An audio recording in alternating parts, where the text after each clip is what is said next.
अस्सलामुअलैकुम, welcome back to Cybermax academy. Playlist create हो चुकी है, लिंक डिस्क्रिप्शन में मिल जाएगा। अगर आपने लेक्चर आगे से देखना शुरू किए हैं तो आप सीक्वेंस के साथ देखें, पहले लेक्चर्स के साथ लिंक डिस्क्रिप्शन में मिल जाएगा। तमाम लेक्चर सीक्वेंस के साथ अपलोडेड हैं। तो अगर आपने यही लेक्चर समझना है तो without wasting our time let's start. जी, तो आज है हमारा lecture number 2 software engineering fundamentals का। तो मूव करते हैं हम अपनी स्लाइड्स की तरफ। तो सबसे पहले तो जान लेते हैं कि व्हाट इज सॉफ्टवेयर। सॉफ्टवेयर कहते किसे हैं? इसे आप नॉर्मली जो आप definition 9th 10th first year second year में जो पढ़ते आ रहे हैं, set of instruction given to computer to solve a problem, वो तो है बिल्कुल एग्जैक्टली वही चीज है सॉफ्टवेयर के। सॉफ्टवेयर इंस्ट्रक्शंस हैं, कंप्यूटर की इंस्ट्रक्शंस हैं और डाटा है, आप कह सकते हैं। ठीक है, अब इसके अलावा बात की जाए कि व्हाट इज इंजीनियरिंग। इंजीनियरिंग किसे कहते हैं? The process of productive use of scientific knowledge is called engineering. जो एक प्रोडक्टिव यूज है ना साइंटिफिक नॉलेज का, यानी आपने किसी भी चीज का एक साइंटिफिक नॉलेज गेन किया, कंप्यूटर का आपने ना एक साइंटिफिक नॉलेज गेन किया, उसको आप प्रोडक्टिव यूज कर रहे हैं। ठीक है, उसका एक प्रोडक्टिव यूज कर रहे हैं तो आप उसे इंजीनियरिंग कहते हैं। अगर साइंटिफिक नॉलेज कंप्यूटर का होगा तो उसे आप कंप्यूटर इंजीनियरिंग यानी सॉफ्टवेयर इंजीनियरिंग भी कह सकते हैं। ठीक है, इसी तरह आप इलेक्ट्रिक साइंटिफिक नॉलेज सीख लेते हैं, उसका प्रोडक्टिव यूज होगा तो वो एक इलेक्ट्रिक इंजीनियरिंग होगा। तो इंजीनियरिंग कहते हैं किसी भी साइंटिफिक नॉलेज के प्रोडक्टिव यूज को। ओके, नेक्स्ट हम मूव करते हैं what is software engineering. Software engineering क्या है कि application of systematic discipline quantifiable approach to develop operation and maintenance of software. ठीक है, किसी भी सॉफ्टवेयर को मेंटेन और उसके ऑपरेशन को डेवलप करने के लिए जो सिस्टमैटिक और डिसिप्लिन और क्वांटिफाइबल अप्रोच होती है उसको हम सॉफ्टवेयर इंजीनियरिंग कहते हैं। और ये डेफिनेशन प्रोवाइड की गई है IEEE-STD की तरफ से। ओके, ये बहुत ही फेमस अदारा है जिसकी तरफ से ये सॉफ्टवेयर इंजीनियरिंग की डेफिनेशन दी गई है। और एक और सॉफ्टवेयर इंजीनियरिंग की डेफिनेशन है कि एप्लीकेशन ऑफ सिस्टमैटिक, जो कि अभी हमने पढ़ी वही चीज है कि application of systematic discipline quantifiable approach to develop operation and maintenance of software. ठीक है, ये आपको पता होना चाहिए। अब है difference between CS and SC। पहले देख लेते हैं क्या कह रहा है वो। This is a process of utilising our knowledge of computer science in effective production of software systems. यानी कंप्यूटर साइंस के नॉलेज को सॉफ्टवेयर सिस्टम की प्रोडक्शन के लिए, इफेक्टिव सॉफ्टवेयर की प्रोडक्शन के लिए जो यूज किया जाता है वो हम उसे कहते हैं कंप्यूटर साइंस, यानी वो हम CS में करते हैं। ओके, और अगर बात की जाए सॉफ्टवेयर इंजीनियरिंग की, वो तो आप अभी हमने देखा कि सिस्टमैटिक अप्रोच जो होती है, और ये हो गया CS का। ओके, अब नेक्स्ट आता है सॉफ्टवेयर क्राइसिस कि what are the software crisis. In 1960s, a great amount of rapid improvement was made in hardware. 1960s के बाद जो हार्डवेयर था ना, कंप्यूटर हार्डवेयर, उसमें बहुत तेजी के साथ इंप्रूवमेंट हो रही थी। ठीक है, और बहुत बहुत पावरफुल जो हार्डवेयर सॉफ्टवेयर थे ना, हार्डवेयर्स वो आपके सामने आ रहे थे। लेकिन उसको चलाने के लिए अब आपको कम्प्लेक्स सॉफ्टवेयर भी चाहिए थे। ठीक है, तो अगर हार्डवेयर बनता है तो उसको चलाता कौन है? सॉफ्टवेयर ही चलाता है ना। तो इसलिए अच्छा सा एक सॉफ्टवेयर बनाने की भी जरूरत पेश आई 1960s के बाद, जब हार्डवेयर में इंप्रूवमेंट आई। फिर the tools and techniques that were used less complex software become inapplicable for more complex software. जो टूल्स और टेक्निक जो लेस कम्प्लेक्स सॉफ्टवेयर यूज करते थे वो इनकैपेबल हो गए, एप्लीकेबल हो गए। ठीक है, फॉर कम्प्लेक्स सॉफ्टवेयर। जो हल्के सॉफ्टवेयर थे अब वो कैसे जो कम्प्लेक्स हार्डवेयर है उनको कैसे चलाएंगे? ठीक है, तो वो इनएप्लीकेबल हो गए। फिर techniques that were used to develop small software were not applicable for large system. वही बात कि जो टेक्निक छोटे सॉफ्टवेयर्स के लिए यूज होती थी अब वो लार्ज सॉफ्टवेयर्स के लिए यूज नहीं हो पा रही थी। ठीक है, तो ये क्राइसिस आने शुरू हो गए थे जब अचानक से तरक्की होनी शुरू हुई कंप्यूटर की फील्ड के अंदर। ओके, अब नेक्स्ट क्या, उसका नतीजा क्या हुआ? In most of cases software developing old tools were not complete. अब बहुत कई केसेस में जो सॉफ्टवेयर थे वो पुराने तरीकों से बनाने जाने लगे, यानी पुरानी टेक्नोलॉजी पर बनाए गए। ठीक है, जो कि कंप्लीट भी नहीं हो रहे थे। ये प्रॉब्लम आई। फिर most of time it was delivered too late, और कई बार ऑर्डर 2 साल पहले का है और 5-5 साल लग रहे हैं उसको बनाने में, क्योंकि उनकी डिमांड ज्यादा है, टेक्नोलॉजी पुरानी है, तो वो चीज लेट हो रही है डिलीवर करने में। And most of the projects were over budget. यानी सोचा वही बात जो लास्ट लेक्चर में डिस्कस की, सोचा आपने 1 मिलियन का था और खर्चा आ गया 5 मिलियन का, रिसोर्सेज इतने ज्यादा यूज हो गए तो क्या हो गया कि ओवर बजट हो जाता है सॉफ्टवेयर। ये प्रॉब्लम्स आने लगी।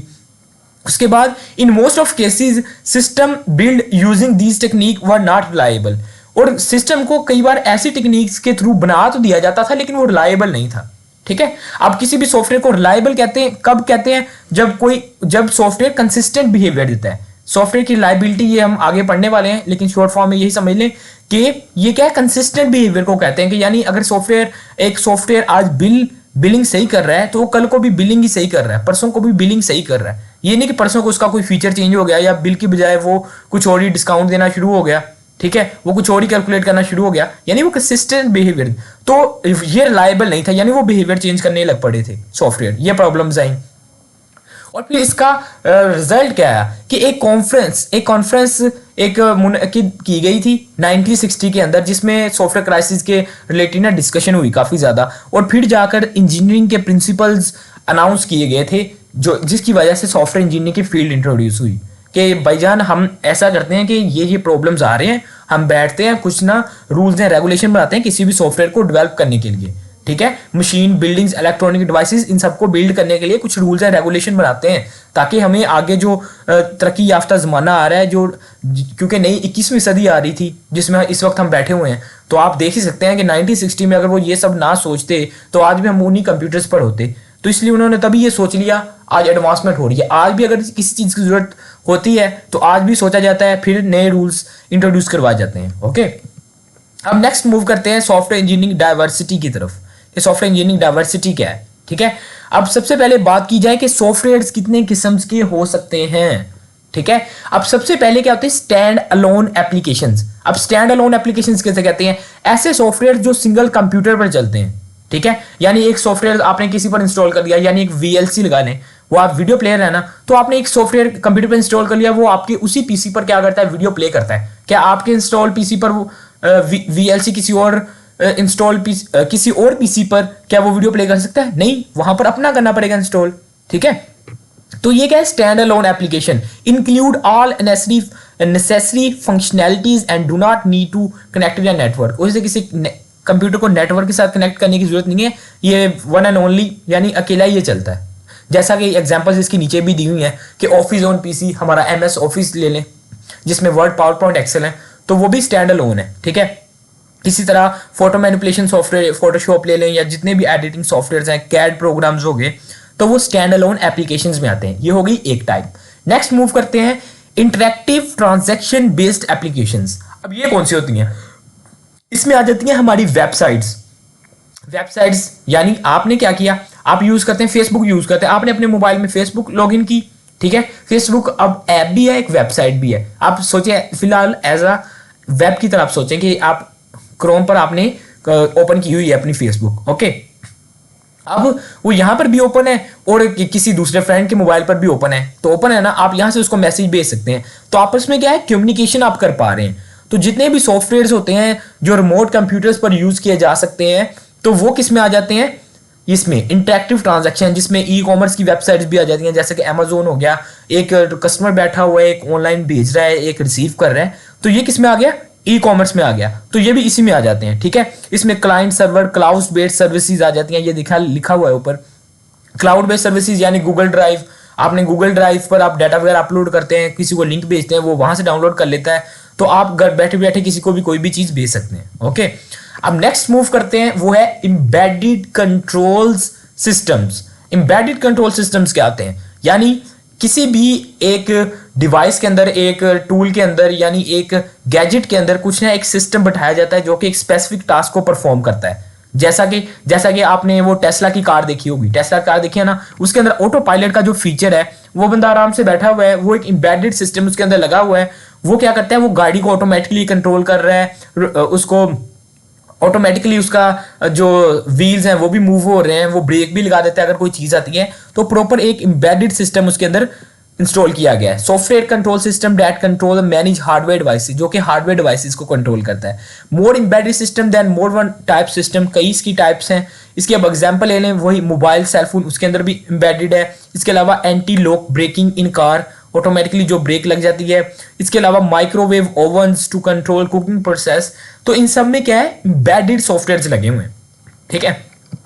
अब नेक्स्ट मूव करते हैं, नेक्स्ट है बैच प्रोसेसिंग सिस्टम्स। अब बैच प्रोसेसिंग सिस्टम्स कौन से होते हैं? जो बड़े बड़े कंप्यूटर्स नहीं होते, सुपर कंप्यूटर 9th 10th में आपने पढ़े होंगे अगर जो कंप्यूटर जिन्होंने रखी थी, तो वही बात है कि business systems that are design to process data in large batches.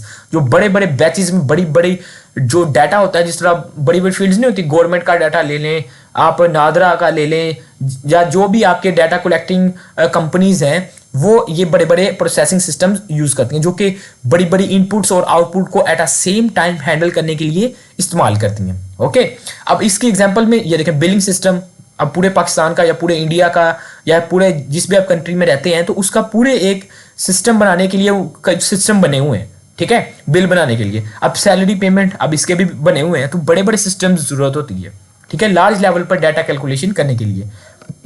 अब नेक्स्ट मूव करते हैं, नेक्स्ट मूव है इंटरटेनमेंट सिस्टम, जो कि आप सबका फेवरेट भी होगा, मोस्टली इस चीज को यूज भी करते हैं। इसमें आ जाती है गेमिंग की डेवलपमेंट, यानी जो आप गेम्स वगैरह खेलते हैं, ये भी सॉफ्टवेयर ही होते हैं ना। जिस तरह आपने पबजी खेली, तो ये भी एक सॉफ्टवेयर की टीम ने ही डिजाइन किया है इसे, सॉफ्टवेयर इंजीनियर्स वगैरह ने इसको देखा है ये कैसे बनेगा, ठीक है। तो क्या है कि system that are primary personal use and attending entertainment user, यानी यूजर की इंटरटेनमेंट के लिए। Most of the systems are games of one kind और एनदर, ठीक है। मोस्ट ऑफ क्या है कि गेम्स की कई काइंड्स होती हैं। और quality of user interaction offered in most important distinguishing characteristics of entertainment system, ठीक है। ये यूजर इंटरेक्शन को भी बढ़ाता है। आप ऑनलाइन यहाँ से भी बैठे होते हैं, एक बंदा उस तरफ से भी गेम खेल रहा है, तो जिस तरह पबजी की एग्जांपल ले लें, ठीक है। तो इंटरटेनमेंट सिस्टम्स भी होते हैं आप गेमिंग के लिए जो यूज होते हैं। और इसके बाद system for modelling and simulation, ठीक है। अब सिस्टम फॉर सिमुलेशन और मॉडलिंग, यानी किसी भी बड़े लेवल पर जब कोई चीज एक्सपेरिमेंट करनी होती है ना, तो हम उसे सॉफ्टवेयर के जरिए करते हैं, ठीक है। यानी अब मिसाल के तौर पर आपने एक ना एटम बम बना लिया, एक मोलिकुलर एटम बम बना लिया।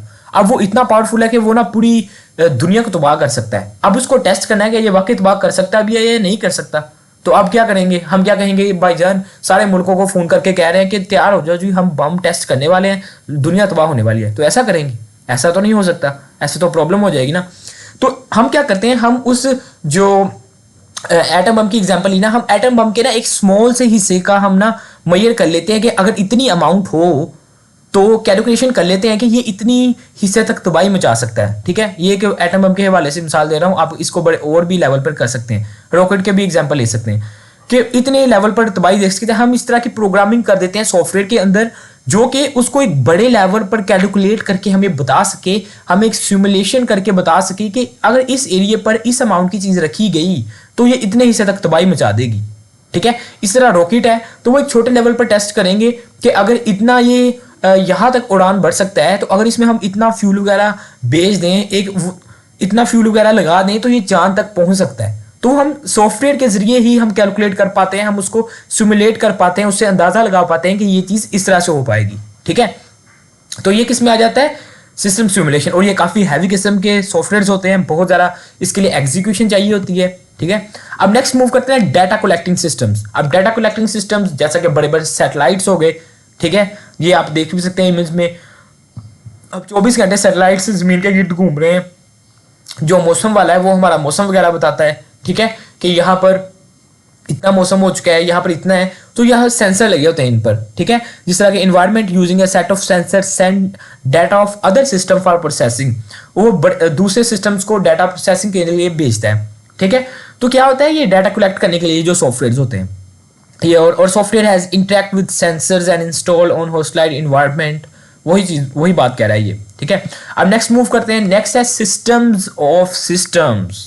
अब ये भी बड़े किस्म के सॉफ्टवेयर्स, अब बड़े बड़े कंट्रीज पूरे पूरे मुल्क को जो मैनेज कर रहे हैं ना, बड़े बड़े सिस्टम्स, सुपर कंप्यूटर्स जिसे कह सकते हैं आप, ठीक है। बड़े बड़े जो कंप्यूटर्स होते थे पहले भी अब भी हैं, तो वो क्या है, उसमें क्या है, वो चीज आ जाती है इसमें कि वो भी डेवलप करने ही पड़ते हैं ना, जारी सी बात है, वो बना रहे हैं तो वो भी बनते हैं। System that compose of number of other software systems, छोटे छोटे सिस्टम्स बना लिए, अब उनको कंपोज करके बड़े बड़े सिस्टम्स भी बनेंगे ना। तो sums of these may be generic software product such as spreadsheet programs, ठीक है।